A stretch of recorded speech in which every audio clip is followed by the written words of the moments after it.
morning. I'm Adam Lupel, IPI Vice President, and it is my pleasure to welcome you to today's Global Leaders Series event, a conversation with His Excellency Simon Coveney, Minister for Foreign Affairs and Minister for Defence of Ireland.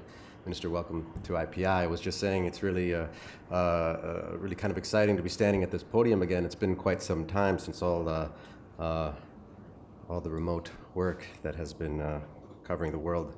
So we're really pleased to have this opportunity to speak with Mr. Coveney in person today, especially during this month of September when Ireland holds the presidency of the Security Council. We are all very aware of the many pressing challenges that the Council is grappling with today, and just a glance of the program of work under the Irish presidency makes that clear, with country-specific sessions on Afghanistan, Libya, Syria, Sudan, and Yemen taking up much of the Council's time. But at IPI, we're particularly pleased that Ireland has chosen to complement those sessions with flagship events that illustrates how the Council can play a more holistic role in the maintenance of international peace and security. Today's Global Leaders Series discussion follows yesterday's open debate in the Council on UN peace operations transitions. Transitions have indeed been an important part of our work at IPI over recent years. Through policy research, strategic convenings, and consistent engagement with member states and UN officials, we've strived to help the UN system better prepare for these complex processes and to strengthen the linkages between peacekeeping and peace building. And I have many thanks to our research team to that, including Daniel Forti, who is here today, a policy analyst. IPI research by Daniel, Nami DeRasa, Alexander Novosolov, and others, which has included cross-cutting analyses as well as dedicated case studies of UN transition processes in Cote d'Ivoire, Haiti, Liberia, and Sudan, has found that sustainable transitions often depend on four key elements: a shared political vision for the transition process, particularly within the Security Council, national ownership of inclusive peace building and protection priorities, integrated and long-term planning efforts by all parts of the UN system, and coherent financial support and partnership from international actors. And of course, the Security Council plays a valuable role in all of these elements, whether directly or indirectly. But while transitions have grown in complexity over the past few years, overarching discussions within the Council about how to support transitions more effectively have been few and far between. And that's why yesterday's debate and the anticipated adoption of a Security Council resolution on peacekeeping transitions later today are such important steps in the right direction. And we look forward to hearing more from Minister Coveney about these efforts and Ireland's broader priorities while on the Security Council. After Minister Coveney's remarks, Ms. Karin Landgren, Executive Director of Security Council Report, will facilitate a discussion on many of these issues. Karin Landgren is well known in our community. She is not only a preeminent expert on the Security Council and UN peace operations, she herself has the rare distinction of having led 3 UN missions in Burundi, Liberia, and Nepal, including during periods of transition. So we are really grateful to have her back at IPI for this discussion and to have this conversation with the Minister. With that, allow me to turn over to Mr. Coveney. Minister, welcome to IPI. The floor is yours. Thank you. Good morning, and I am very pleased to be back at the International Peace Institute. And I'm a great admirer of your valuable work, particularly in the areas of building resilience to promote peace, security, and sustainable development. And I'd like to thank Adam and Karin in particular for hosting me here in New York this morning. I'm normally a regular visitor to New York, and I haven't been here for 2 years for obvious reasons. And it really is a privilege to be back. And it's a privilege to be back speaking to your audience this morning on what is an enormously important month for Ireland in terms of our role as a UN Security Council member and the privilege that we have of trying to give leadership globally at a time when that is needed in so many areas geographically and on so many topics. I'm pleased to be able to talk to you about an issue that goes to the heart of the UN and that is how the UN builds and sustains peace, how we strengthen connections and make the link stronger between peacekeeping and peace building. As many of you will know, I've made building peace a priority for Ireland during our council term. This means not only deploying UN peacekeeping missions to areas of conflict, but connecting peacekeeping operations to longer-term peace-building initiatives. As Minister for Foreign Affairs and Minister for Defence in Ireland, these are issues that I and my team have been reflecting on for some time, both because I represent a country that has its own journey from conflict, and because of Ireland's proud history of over 6 decades of continuous service on UN peacekeeping missions, from Africa to the Middle East, and indeed many other parts of the world as well. From our own history and experience of overcoming conflict, we have learned that peace comes slowly, and that it's built on the shoulders of many in the context of effort. We've learned that peace is not achieved just because violent conflict ends. It's not a moment in time. It is a continuous and inclusive process of engagement, relationship building, and sustained political attention. We've also learned that for peace to be sustainable, it must be inclusive. It's not the preserve of governments alone. Civil society groups, women's organizations, youth groups, and faith-based organizations, and many more, all have a crucial role to play. Moving from conflict to peace is no easy task. One of the key challenges facing the Security Council is how we can bridge the gap between peacekeeping and peace building, and after that, sustaining that stability. A well-managed transition from a peacekeeping mission to the successor UN presence in a country that has experienced conflict is, in my view, central to how we approach this challenge. This is why I decided that Ireland, during our presidency of the Security Council, would try to recast the annual UN open debate on peacekeeping reform as a debate on transitions from peacekeeping to sustaining peace. As the Secretary-General himself has noted, a mission transition is a moment of hope, potential and promise, an opportunity to re-engage and re-energize our commitment. At yesterday's open debate on transitions, we had the opportunity to hear from former President of Liberia, Ellen Johnson Sirleaf, who led her country through its own transition. Yesterday's meeting also heard from Safa Adam, who spoke of her experience of the conflict in Darfur and the transition from peacekeeping currently still underway in Sudan.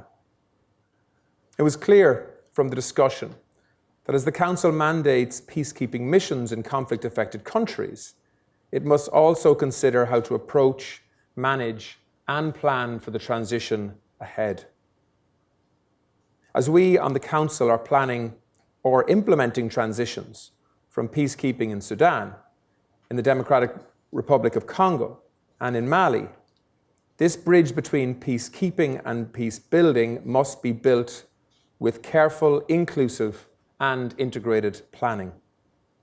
We must ensure that hard-won peace gains, sometimes requiring our peacekeepers to make the ultimate sacrifice, are not lost.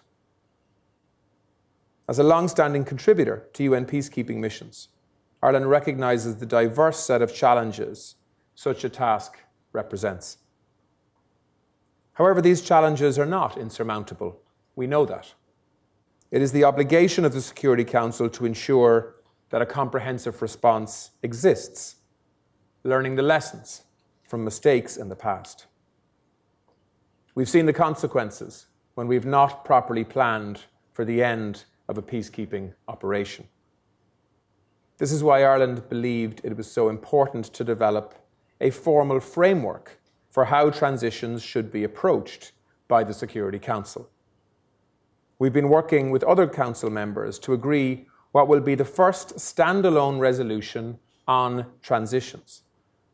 It includes the first agreed definition for transitions, and provides a roadmap for how such processes are managed. I hope that we will adopt this resolution unanimously in the Council chamber later today, and I'm confident that we will. Transitions should be understood as a strategic process, designed to build towards the gradual reconfiguration of the UN presence in the field, aligned with conditions on the ground in a way that enables long-term peace-building efforts to succeed. They should not be conceived of as a sudden exit or a drawdown based on rigid timelines. To achieve a gradual reconfiguration, we must have the means to measure progress so that we match this with the conditions on the ground. Benchmarks and indicators are therefore central to the timing and implementation of a transition and to meeting the safety and security needs of a local population. A transition process will not always be linear. We know that. Peace is never linear. Setbacks are to be expected as circumstances on the ground change. Planning within the UN system and with national ownership at its centre must begin as early as possible. It should take account of the broad spectrum of challenges, apparent and potential, to consolidate peace. Peacekeeping mandates themselves can be made more effective, including through the prioritization and sequencing of tasks. Peacekeepers need to be able to work towards a point where a robust peacekeeping operation is no longer needed. Protection of civilians must be at the core of this work. This is one of the primary reasons the Council mandates peacekeeping operations to deploy in the first place, so that innocent, vulnerable populations are protected by a global system. We know from experience that when peace operations transition, civilians are very much at risk if it's not done properly. We've seen this play out time and time again.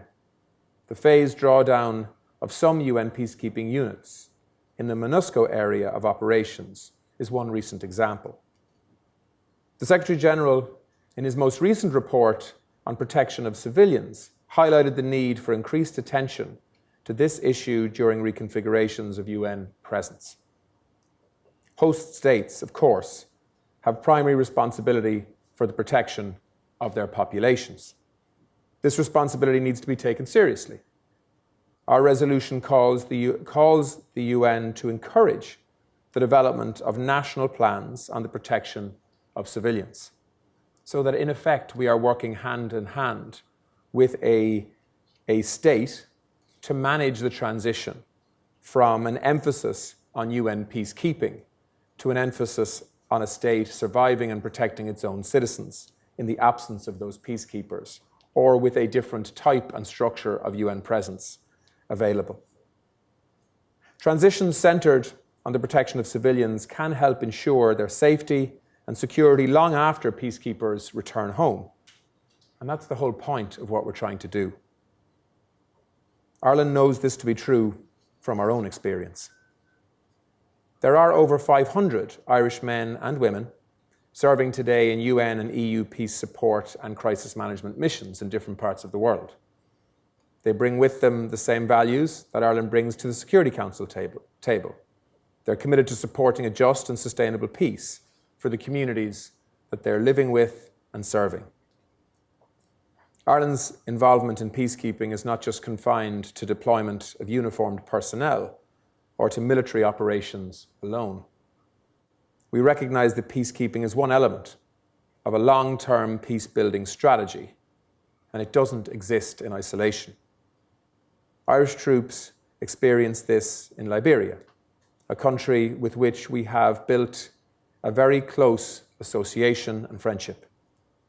In 2003, Ireland deployed to Liberia with a Chapter 7 mandate. As you can know, a robust military deployment was required at that time. As part of our comprehensive approach to peace, however, our support also focused on engagement with local community organisations. As peace began to take hold, Ireland expanded its work to support programs that could help cement peace, including education, good governance, and gender equality. We complemented that by engaging with the UN Peacebuilding Commission on Liberia. We supported and strengthened a UN Resident Coordinator's Office, and the Liberian Peacebuilding Office as well. It was a transition, step by step, managed, anticipating problems that would arise and trying to respond to them in as structured a way as we could. Our work on Liberia demonstrates the integrated approach that is Ireland's hallmark, I hope, in terms of reputation. Such an approach is not simple, not linear, and not short-term. It means paying as much attention to inclusive governance, transitional justice, institutional building, and security sector reform, as we do to military strategies and tactics. In other words, it's the boring stuff that takes time, often a lot of time, is just as important as sending in people in military uniform to do work. It also means putting our money where our mouth is, of course. On this last point, the General Assembly will soon convene a high-level meeting to explore options for ensuring adequate, predictable and sustained financing for peacekeeping. Ireland is keen to contribute to this with new ideas and with new finance. We will build on our long-standing support to the Peacebuilding Fund, to which we recently increased our annual contribution by 1/3. So, ladies and gentlemen, like everyone joining us here today, I would certainly like to live in a world where peacekeeping was not necessary. But I'm a realist. We do not yet live in such a world, and we are unlikely to anytime soon. Conflict is not abating. In certain parts of the world, it's increasing. UN member states and conflict-afflicted populations will continue to need our support. From memory, the last time Ireland was a member of the UN Security Council, the Security Council was dealing with about 13 different files. 20 years later, we're dealing with about 34. And that gives you a sense of the work that needs to be done. When the Council authorises an intervention, it needs to be one that creates an environment conducive to a comprehensive and lasting peace, one that can contribute to long-term stability. This can only be done if we focus on long-term peace-building efforts, plan carefully for transitions, and sustain political attention and support for countries throughout all stages of their journey to a sustainable peace. The people that we serve deserve nothing less. So I look forward to your comments and questions. And once again, thank you for the opportunity for being here this morning.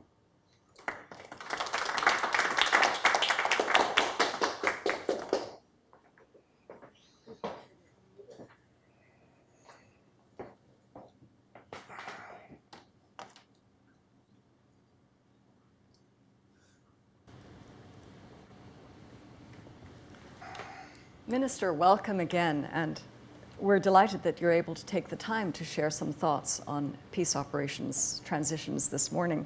Welcome also to all of those tuning into this conversation. Ireland has plunged into its Security Council presidency with this signature event on UN transitions in peace operations. Really the first time for a dedicated council debate on this enormously important topic, as every one of yesterday's speakers highlighted how important it was. It's a bit surprising that it has taken this long. And in addition, as you mentioned, there's a draft resolution set to be adopted today. So we'll come back to some of the specifics about transitions later in our conversation. But let's start with Ireland's own role in peacekeeping. Over 6 decades of continuous service to peacekeeping. I've also read that since 1958, not one day has passed without Ireland's engagement in peacekeeping missions. The commitment to peacekeeping was also one of the things that Ireland highlighted when starting its campaign for the Security Council seat. Why is it that Ireland has made support to peacekeeping such a priority in its foreign policy? It's a good question, and I think it's shaped by our history, to be honest. We have, unfortunately, have had a lot of conflict in our own history. We've had a peace process that has been very successful over the last more than 2 decades now. We're a country that is militarily neutral. In other words, we're not part of any formal defense alliance. We're not a member of NATO, even though we work in partnership with NATO on many projects at different times. And so, Ireland's focus for many decades has been, while we don't feel an external threat, we feel that Ireland has a responsibility to share our own experience and to try to contribute in a professional way to protect vulnerable populations in other parts of the world. Currently, we have a big presence in UNIFIL in southern Lebanon. We have had since the late 70s. We have a presence in Undaf on the Golan Heights and have had for a number of years. We have two different missions in Mali, actually. One is an EU mission, and the other is a UN mission in terms of training mission. Sorry, that's the EU one.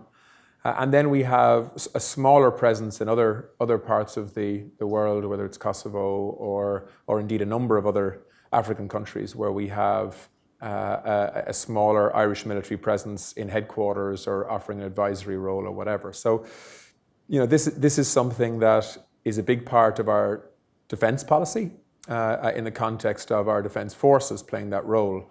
But actually, it's a big part of our foreign policy too. And that's why in the current Irish government, for the first time, the defence minister is also the foreign minister, because we think there's such an overlap between these two issues. And for us on the Security Council, when we campaigned for the Security Council, and it was a very competitive campaign, it was essentially Ireland, Canada, and Norway, 3 countries sort of steeped in UN history, competing for 2 places. And I think one of the reasons why Ireland was successful in that campaign is a lot of small countries in particular felt that Ireland was a country that could relate to them, could listen to them, has had a presence with them in times of vulnerability, particularly in Africa and the Middle East.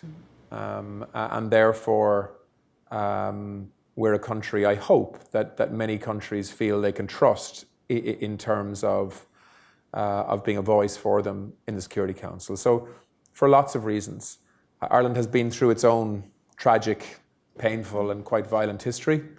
We were colonized like many other countries were. We had a violent fight for independence. We had a civil war. We had a famine.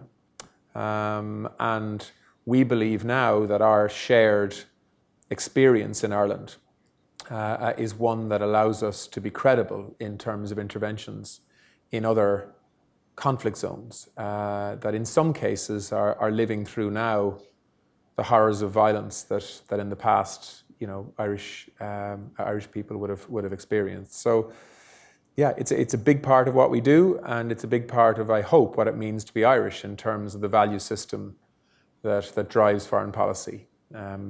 We don't have a war-going army. We're not likely to have anytime soon, but we do have a very well-trained defence forces that are busy and active and involved in UN and EU peacekeeping and peace enforcement and peace support missions all over the world. I can mention that when I was in Liberia, we had the visit of, I think, the 2 Irish Nobel Peace Laureates, or one of them in any event, telling the story of their experience in Ireland, which was also very relatable in Liberia. So. Yeah, I mean, the truth is most peace processes fail. They don't last. They break, and there's a return to violence, or they implode for various different political reasons. In Ireland, our peace process has sustained for more than 2 decades. And we're very proud of that, but we have to work on it every day. It took time to get there. And it took time to get there, and it involved many different actors, some of them politicians, some of them activists, some of them NGOs, many courageous women. many courageous young people offering a different vision for the future. And really, I think it's always dangerous to make too many parallels between any two peace processes, but there is a reason why Irish people are deeply interested in the Middle East peace process. There's a reason why Irish people are interested in what's happening in Mali. There's a reason why Irish people are disgusted in terms of what has unfolded in Syria and Afghanistan and Yemen and Libya and so many other parts of the world that have really imploded in violence, with outside actors contributing to that. And so for a small country of 5 million people, actually, I think we have a very global outlook on how the world functions and how we should try to impact on much of that. And don't forget, there are many, many more Irish people living outside of Ireland than living in Ireland. About 40 million in the US, for a start, consider themselves of Irish descent. So we're a sort of a global tribe, and I'd like to think that Irish people consider themselves as global citizens, if you like, which is why we're so committed to the UN as really the only viable basis for an international rules-based order and legitimate intervention in conflict situations. Coming back to this peacekeeping, peace-building, transitions discussion, it was only 4 years ago that the Security Council asked the Secretary General to provide it with a comprehensive briefing annually on peacekeeping reform. So that's quite a new development. Yeah. And it is this annual briefing coming during Ireland's presidency that you've elected to have focus on transitions. And on top of this, as we've mentioned, there is the standalone resolution on transitions. Now, the draft text of this resolution, and I'm afraid I have to refer to my notes for this, I haven't committed it to memory, describes the transition of UN peace operations, both peacekeeping and special political missions, as, quoting now, a strategic process which builds towards a reconfiguration of the strategy, footprint, and capacity of the UN in a way that supports peace-building objectives and the development of a sustainable peace in a manner that supports and reinforces national ownership. So there's a lot packed into this description of sure transitions. I mean, that's a lot easier written or said than it is delivered. That's the truth of it. But what we're trying to do, and one of the reasons why we've come forward with this resolution, and I think we've got agreement on it, is because we know that the Secretary General also wants to push this area, because there's just far too much experience of, peace enforcement or disarmament intervention or peacekeeping missions that effectively stay for very long periods of time, and the country leans on them and relies on them and doesn't develop over time its own capacity to have a sufficient resilience to survive without that UN presence. And the whole point of a peacekeeping mission is effectively to make a strategic intervention for a period of time that prevents further conflict.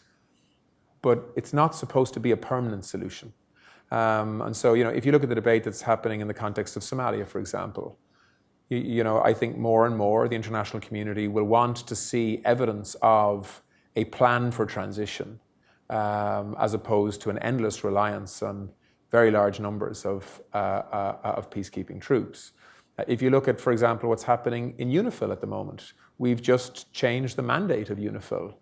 Strategically, it doesn't seem like a big change, but we've increased the capacity of UNIFIL to support the Lebanese armed forces in a more pragmatic way, because we know that effectively Lebanon as a country is now bankrupt. And therefore, they're not going to be able to support their own security services easily and financially.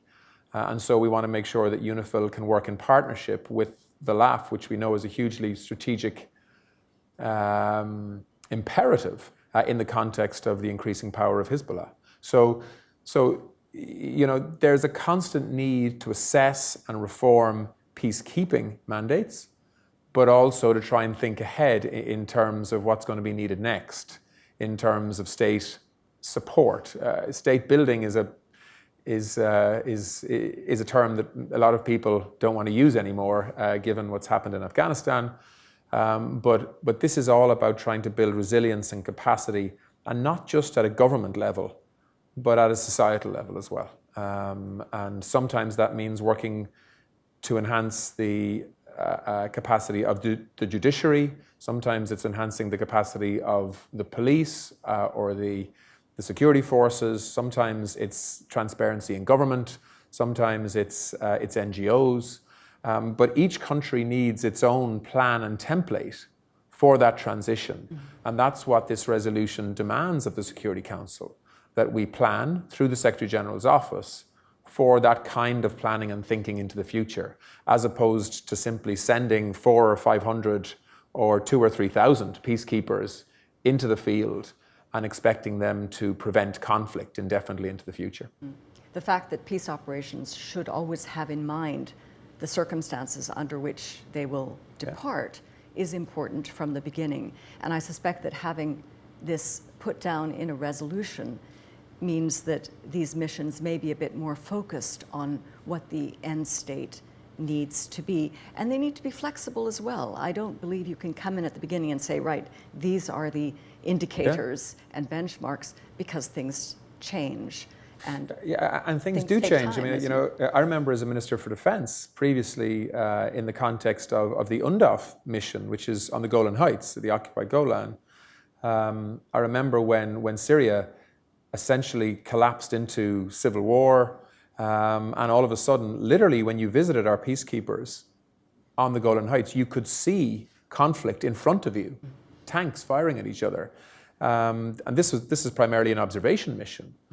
And it was a really practical example to me of the need for the UN to think about mandates in a way that facilitates change and flexibility that respond to changing circumstances on the ground. Because I mean, UNDOF was one of the calmest and oldest peacekeeping missions, effectively, post the Israel-Syria conflict, and it was an observation mission. All of a sudden, as Syria imploded, this became a much different mission on the ground, and so the UN has to have the capacity to respond quickly in terms of mandates and support. But likewise, it needs to be able to look ahead as well in terms of saying, where can we be in a year's time or 2 years' time? And how are we thinking about that? How are we working with a state that may be moving out of conflict into a peace process that has the capacity to last? How can the UN support that in the absence of uniformed soldiers on the ground? And that's what this resolution is about. It's what Antonio Guterres has been talking about for some time, and I think it requires a level of sophistication in terms of planning and thinking, both politically and militarily, as to how we should be planning for that if we're going to be successful in those transitions. Otherwise, what's going to happen, and we've seen it happen, is a peacekeeping mission leaves because the perception is that the work is done, or there's no longer an appetite to maintain a mandate, and a country or a region collapses into conflict again, and you start all over again. And a lot of the development work and institution building and so on that may have happened on the back of leaning on that peacekeeping mission collapses as well. And we've got to be smarter than that. I think we don't want to underestimate the difficulty of doing what is set out in this resolution. I've certainly seen benchmarks that look like they're for the next 40 years because it will take so long. And we've seen and read that some of the changes that really need to be in place on the ground are generational changes. So for the peace operation itself to be able to decide, and for the Security Council to be able to decide how good is good enough in terms of achievements while the mission is there, is, I think, going to be quite difficult. But I want to... And we ask for that in the resolution. Yes. So we ask for sort of a setting of progress benchmarks, if you like, so that... Because it's very hard to measure success if you've got nothing to measure it against. So in some ways, success is the absence of conflict and people killing each other, and the absence of rockets being fired, I suppose. But I think the measurement tools we use need to go well beyond that in terms of trying to measure resilience, and capacity to work in the absence of an international presence when peacekeepers leave. And I think that's the real benchmarking that I think requires probably more in-depth assessment. And that assessment is not a military assessment. Indeed. It's very much a political and societal one. Well, I want to move to one of the most difficult challenges for peacekeeping and peace building. When the Secretary General briefed yesterday's debate, he presented several lessons that the UN has learned from decades of experience when peace operations come to an end. And he described transitions as an exciting moment, but also as a moment of heightened risk. One of his lessons was the importance of supporting national authorities in protecting people. And he referred to having protection systems and having the countries concerned live up to their obligations under international law. Another speaker referred to the need to leave behind a protective environment. You have also just referred to the state protecting its own citizens, which is an obligation. The Secretary General said that the Council's help is still needed to address remaining threats, to help countries address remaining threats to civilians, that is, after a peace operation winds down. So the issue of protection of civilians, POC, it's obviously critical within the subject of transitions. That's one of the cliffs that we risk falling off, as people say, at the moment of transition.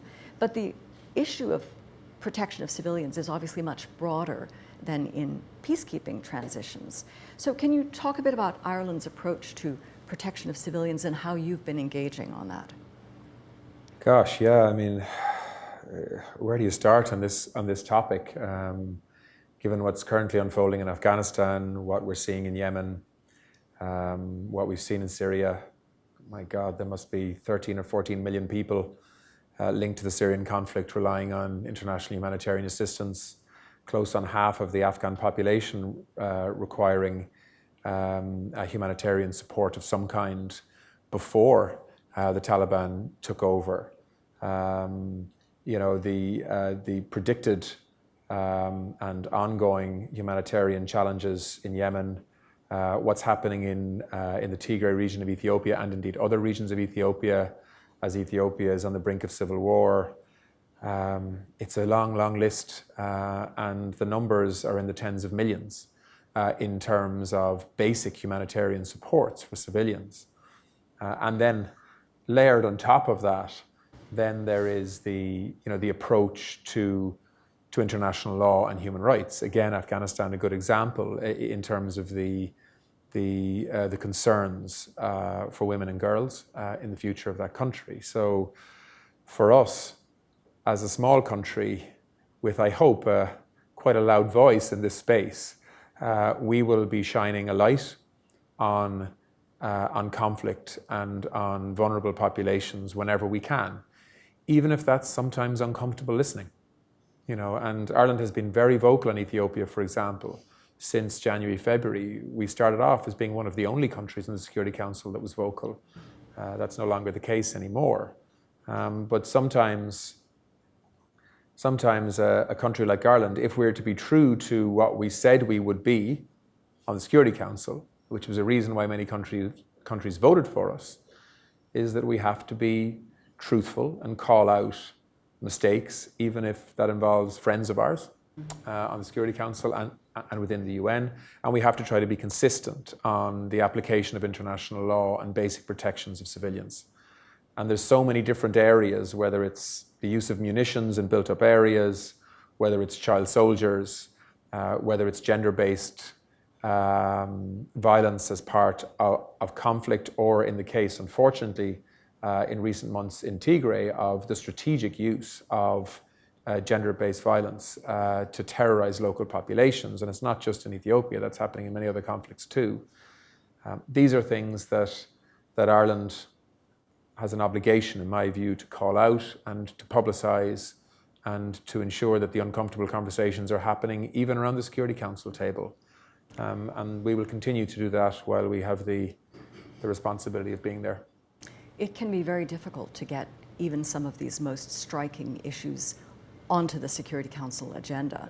And Even at times, people willing to talk about them, yeah. Never Indeed. mind actually acting on Indeed. them, but yeah. Indeed. So there is a degree of protection taking place, I think, of not wanting to, as you said, shine a light on some of these issues. It was only in July that the Council was able to discuss Tigray in an open discussion. Yeah. Did so again last month. But that really took time. So the idea of shining a light on these issues, calling out protection of civilians' failures, as you've noted, there are many the world over, remains, I think, an important function of the Security Council. Very, and for us, it was one of our pillars, really, of our campaign, which was accountability of the Security Council, and we know the veto is used in a way that I think history will judge harshly for the countries involved at different times. But look, I would like to think that Ireland doesn't solely function on the basis of trying to embarrass big and powerful countries into accepting realities on the ground and mistakes that have been made. Our style of politics, if you like, is about building relationships, trying to achieve consensus. We had a very good conversation with the Secretary General yesterday on Afghanistan, and he made the point, and he's right, that the Security Council needs to stay together on Afghanistan and not allow individual powerful countries to do their own deals in the context of Afghanistan and the Taliban. And instead, we mightn't be able to get the perfect resolution, but if we can keep the Security Council together on some of the basics, in terms of the right of a young girl to go to school, or a woman to have a career in employment, or access to humanitarian aid for people who will starve without it, or medicines, into local hospitals. Like, these are surely basics that we can get unanimous agreement on and give a very clear signal to the Taliban around.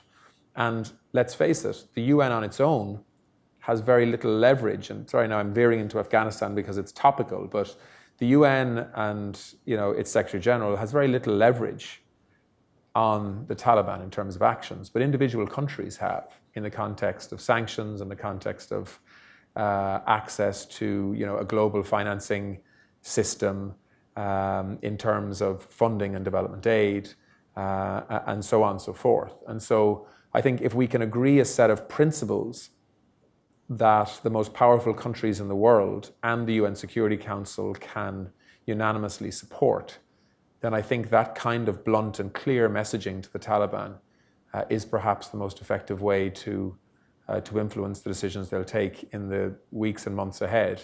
And what I'm talking about there is access to basic humanitarian assistance, allowing UN organizations and NGOs to function safely, putting as much pressure as we can on the Taliban in time to put a more inclusive government together to avoid the threat of further conflict or civil war.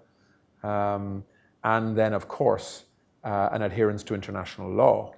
If the Taliban want to be treated as a government that the international community engages with, never mind recognition for the moment, just engages with, well, then they cannot be absolved from their responsibilities in terms of international law just because they're the Taliban.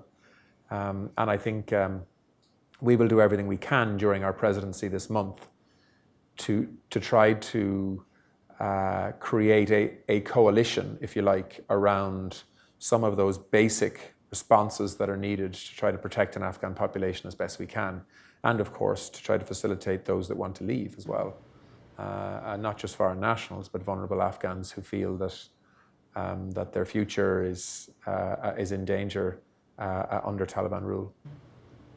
I'm going to bring us back to peacekeeping reform, but let me just comment that a question that we get a lot at Security Council report is, what can elected members do anyway? Do they really have any power? Which I think is an over-focusing on the veto, but it is always good to see elected members coming in with a clear agenda and finding space to make these things happen. When Secretary General Guterres took office, he was very quick to launch a Peace Operations Reform Initiative, which was Action for Peacekeeping, A for P. Now he's launched Action for Peacekeeping Plus. So I wonder if you can say anything about the state of peacekeeping reform or peace operations reform, given that this is still a high priority for the SG. Yeah, I mean, I think it's a work in progress, I would say. And I mean, just on this ability of elected countries to have an impact on the Security Council, I think, if you look at our own case study, I do think that Ireland has facilitated a debate on, for example, Ethiopia that may not have happened as quickly if we hadn't been as active and as vocal. Later this month, we will try to get agreement, if possible, from other Security Council members on an approach and an acceptance of climate and security and the recognition that climate change is impacting on global security. And towards the end of the month, we'll have a big focus on disarmament.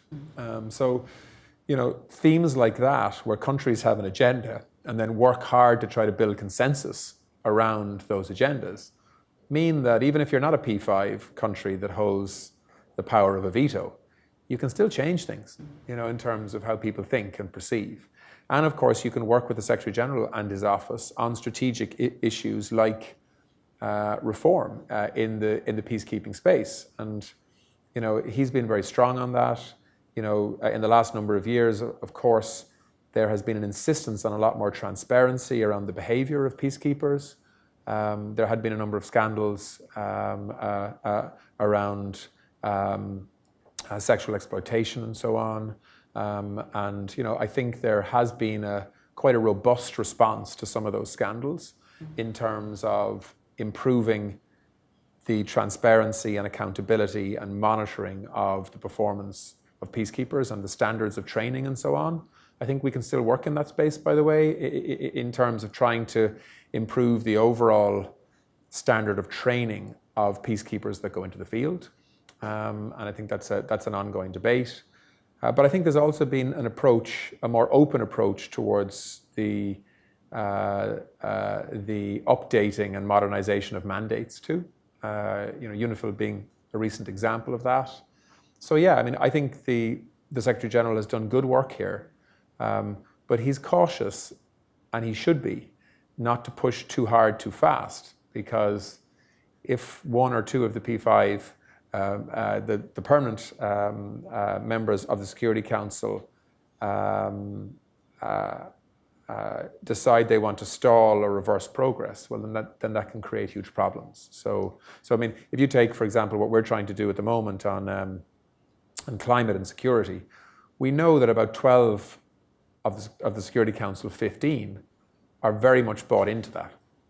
But there is a small number, and some of them are powerful, that are not quite on board yet. And the way to do that, from my experience, is to talk to them and try to build an understanding as to what we're trying to do, as opposed to try to call them out publicly and embarrass them into doing it. Generally, that's counterproductive from my experience on the Security Council.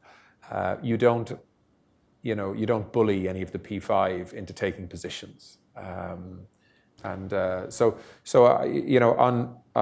peacekeeping reform, I think it's work in progress. It's continuing. I think the Secretary General is doing a good job there, and of course Ireland watches that closely because it's a big part of what we do. And I hope that the peacekeeping to peace building transition process and the structure that our resolution will lead to will be part of that ongoing reform. I think the Security Council itself deserves some credit as well for coming up with some better mandates. We've seen in the last few years the mandates that ran to 18, 20 pages. Yeah. I mean, I think it was South Sudan that legendarily had 205 tasks assigned to the mission. The Council has become better at shortening and making more strategic what it is asking for in the mandate, which is really its job rather than the detailed tasking of exactly how the mission is supposed to do different things. Yeah, I mean, the more focused a mission, the more likely it is to be successful. And if you're asking too much in too broad a spectrum of areas, well then I think you're likely to see a disparity between the mandate and the mission on the ground. And I think that's clear from experience, from certainly speaking to our troops on the ground. One of the asks in most mandates concerns women, peace, and security, and that is also one of the striking achievements of the Security Council, the adoption of 1325 in 2000. So making sure that the WPS agenda is implemented is both a priority for the UN, but also a challenge as it is for member states. Yeah, it's a priority, and in policy terms, I think the UN has made great strides in this area. On the ground, is it delivering to the extent that it should? I'm not so sure. Even the number of female peacekeepers is a huge issue. And even for a country like Ireland, and we have been trying for 7 or 8 years now to really focus on getting more women into the defence forces so that we could increase the numbers on peacekeeping operations. And we're still only at 7 or 8%. Right. The challenge starts domestically. Yeah, absolutely. So it's one thing to effectively outline, in an academic dissertation as to why it makes sense to have a lot more female peacekeepers, and also to have women involved in peace processes and decision making and so on. It's quite another thing to actually deliver it on the ground in a volatile and unstable situation, which is often male dominated in the context of the parts of the world that we're talking about. So I think there are some real successes. Actually, Sudan is a good one, a good example of that.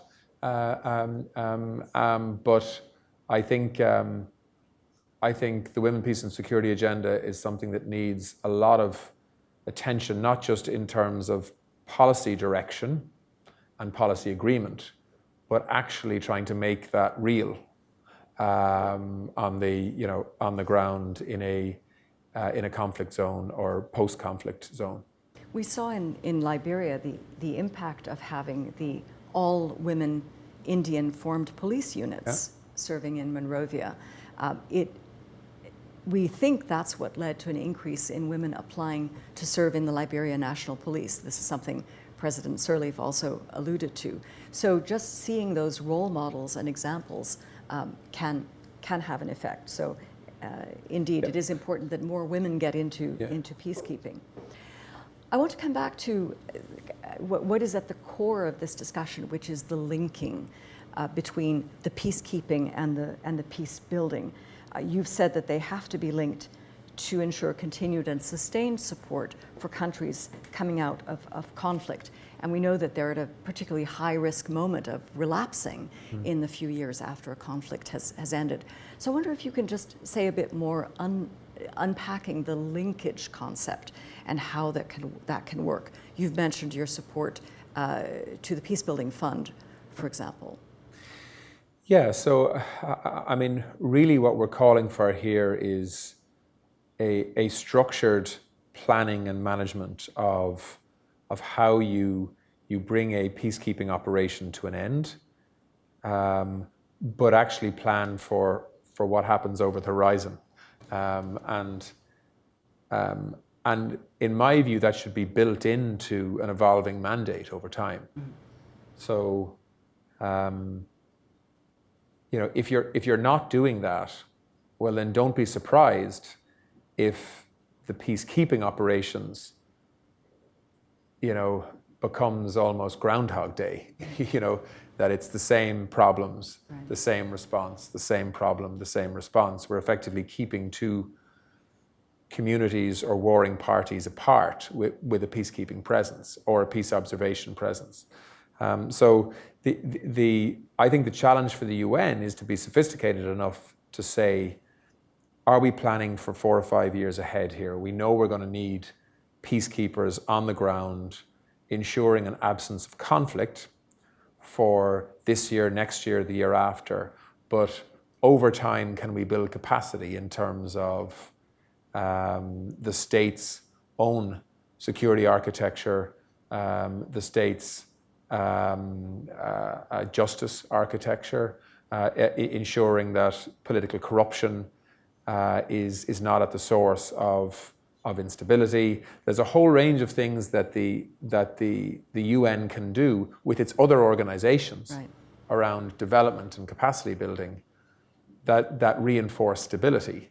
And all of those levers need to be part of the planning. And sometimes I get a sense, as a defense minister and foreign minister, that we're talking a lot about peacekeeping missions and their challenges. But are we talking about how the UN can use its power, and it has significant power in terms of some of these other levers, in terms of development as well as capacity building, to actually gradually manage that transition that perhaps results in gradually shrinking down a presence as opposed to leaving Right. and creating a cliff edge in the hope that that the state won't collapse. And I just, I don't get a sense that kind of transition planning has been as sophisticated and as successful as it needs to be. And that's why, and to be fair, the Secretary General is all over this area, in terms of this kind of planning, removing the sort of silos between different pillars and organizations within the UN to try to create this roadmap essentially for transition that involves peacekeepers at the start, but a gradual phasing out of that, and then a different kind of support into the future. And that's what this resolution is all about. I think one really important concept behind this continuum thinking is protecting the enormous investment the international community has made in these places over years and decades. President Sirleaf mentioned the Liberian operation having cost $8 billion US, and that's far from being the most expensive peacekeeping operation the UN has had. So having all this sort of investment end in an abrupt cutoff, we've heard about the financial cliff, the security cliff, even the political engagement sort of cliff, really fails the continuity test that we're looking for here. Yeah, I mean, look, when you think about the financial and human investment in, and I think this is why what's happened in Afghanistan is just so hard to take for so many people. The number of American lives that have been lost there, the sacrifices that they and their families have made, the financial cost of that. And it's not just the US, it's also other countries like the UK and France and many other NATO partners.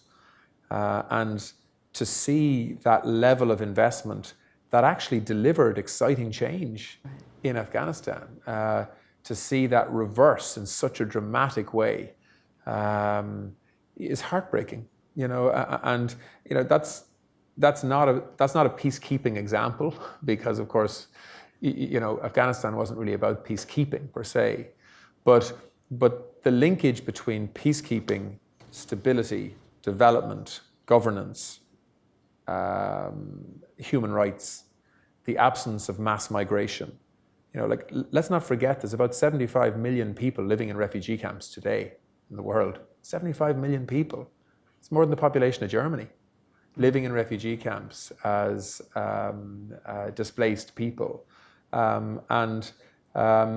So that's the cost of all of this in terms of human cost and financial cost and so on, means that transitions are not some sort of academic, theoretical issue that we're trying to get our head around. This is real life on the ground, and the consequences of a lack of planning and making political judgments and mistakes that result in countries regressing.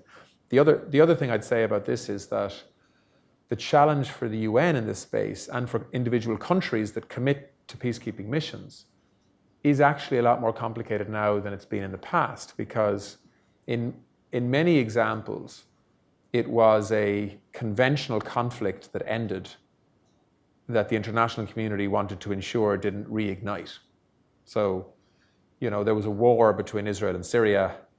It ended. There was a peacekeeping mission that essentially observed the no-go zone between the two to keep people apart.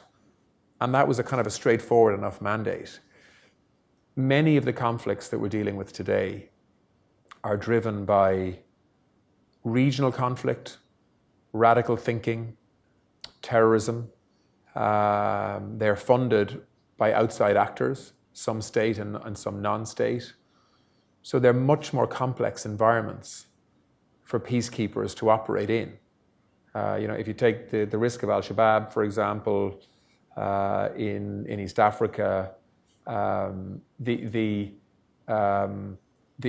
risk in terms of managing that risk is a much more complex thing to do for peacekeepers. So the UN has to try to respond to that in terms of mandates, and also has to try to respond to the transition challenge into something else. So none of this is easy, but that's one of the reasons why we hope that the resolution that we'll get passed today can add to the debate that I think needs to continue to challenge all of us in how we can be more effective at, first of all, preventing conflict and violence, how we can protect vulnerable populations, but as importantly, how we can manage a transition so that as we pull out from peacekeeping missions, there is a fighting chance that a state can survive on its own and protect its population, in a way that learns some very tragic mistakes, I'm afraid, of the past. Minister, I think this note of extreme complexity is where we're going to have to bring the conversation to a close. We were told yesterday that the UN should learn the lessons from the past, but also not apply a templated approach and be sensitive to the sensibilities of each country, and not be driven by things like austerity, budgets, end dates, but really look to the political climate and the security climate in the country, not to fall into the trap of templates. And as you yourself said, peace is not linear. There are going to be setbacks, and it is extremely complex to get this right. And every conflict needs its own template.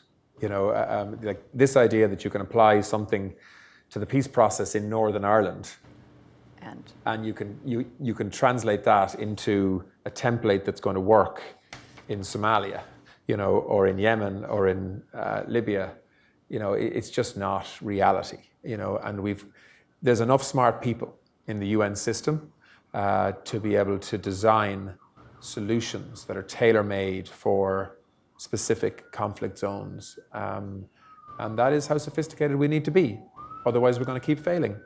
And there are too many examples of failure, I'm afraid, in the world at the moment, which is why the last time Ireland was on the Security Council, as I think I said earlier, there was about 13 files that they were dealing with. Today, it's about 33 files, and growing all the time. So the UN needs to get better at interventions, and those interventions need to be more successful, and they can be. And I hope that this transitions resolution and paper can make a helpful contribution to those discussions. On that note, thank you very much for this conversation. Thank you to IPI for hosting this. Thanks to everyone who's joined us this morning. Thank you. Pleasure.